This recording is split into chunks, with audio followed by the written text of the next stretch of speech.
On the road again. Hey SARS, we got a postcard that shows your family at the Grand Canyon. Benny yelled out from the door of the post office gas station. It's vintage. You look about 10 years old. The sticky postcard featured a clean-cut family dressed in patriotic red, white, and blue outfits. Sandra, a British reporter on assignment in America, couldn't resist purchasing the card from the ramshackle souvenir shack in northeastern Arizona, just a stop-off on her way to the desert sanctuary. She planned to visit in order to interview members for a news feature on intentional communities. Using her red fine-point permanent marker, Sandra wrote, "Me," inside one of the white puffy clouds that hovered over the family. Then she drew an arrow pointing to the only fully grown woman in the picture. An all-American woman surrounded by her all-too-happy family. You appeared in another cloud. An arrow pointed to a geeky-looking, gangly kid with silver braces on his teeth. The awkward teenager grimaced, most likely because he was forced to wear the skin-tight polyester shirt printed with stars and stripes forever. The postcard showed the Grand Canyon printed in the same off-color way as an unappetizing picture of a meatloaf meal in the 1954 edition of the Sunset How to Cook Meat cookbook. The bile color of the meat looked so horrific that Sandra purchased the book as a souvenir of Americana. Her travels through America revealed many off-color things in the USA. Benadryl shuffled the postcard back into the pile of mail. Then he focused his attention on a large, well-packaged parcel. To my beloved radical fairies on the sacred land in the remote desert somewhere in the southwest USA, planet Earth. Milky Way, a miracle. In the oppressive era of terrorist paranoia, how did the box arrive unopened?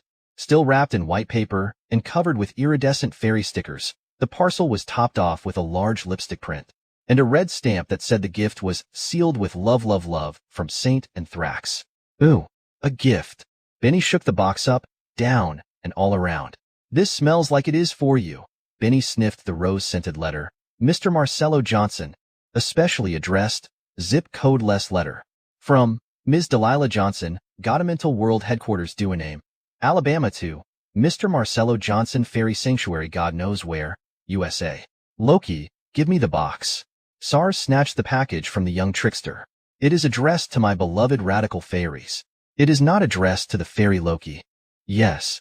I could wait to open it. I could sit breathlessly for that time in the future, but that time might never come. Lots of things never come.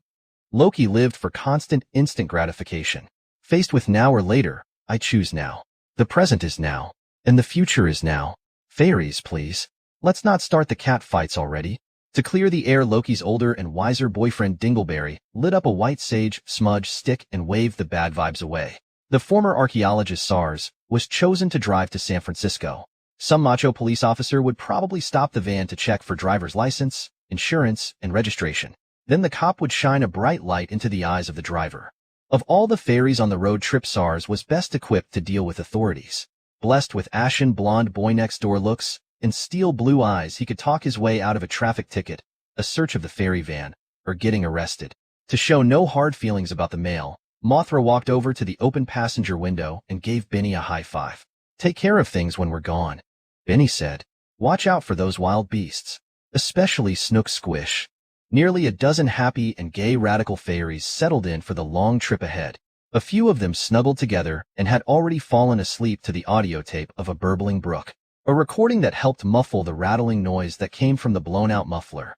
Penultimate drag queen Felina Darkhole knew how to turn any space into a relaxing retreat. To prepare for the long journey to San Francisco, she assembled a kit of incense, oils, and herbs, all